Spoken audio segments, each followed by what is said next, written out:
जुल्फिकार अली भुट्टो की 45वीं बरसी आज मनाई जा रही है। पाकिस्तान पीपल्स पार्टी के बानी चेयरमैन और साबिक वज़ीर आज़म जुल्फिकार अली भुट्टो की 45वीं बरसी आज मुल्क भर में मनाई जा रही है। सरजमीन आइन को पहला मुतफ़िका आइन देने वाले साबिक वज़ीर आज़म जुल्फिकार अली भुट्टो 5 जनवरी 1928 को लॉर्ड कमरा में पैदा हुए।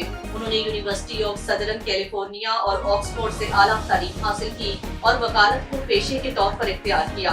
जुल्फिकार अली भुट्टो ने 1967 में पीपल्स पार्टी की बुनियाद रखी और रोटी कपड़ा मकान का नारा लगाया। भुट्टो ने मुख्तसर वक्त में अवाम में मकबूलियत हासिल की और आम इंतखाबात में अवाम का भरपूर एतमाद हासिल करने में कामयाब हुए।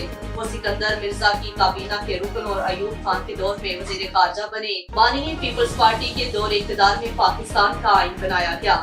जौहरी प्रोग्राम शुरू हुआ, स्टील मिल और कौमी पैदावारी इदारे बने, लेकिन संतों को कौमियानी की पॉलिसी पर सवालात उठने लगे। 4 अप्रैल 1979 के रोज जुल्फिकार अली भुट्टो को अदालती हुक्म पर तख्ता-ए-दार पर लटकाकर अवामी सियासत की बिसात को लपेट दिया गया।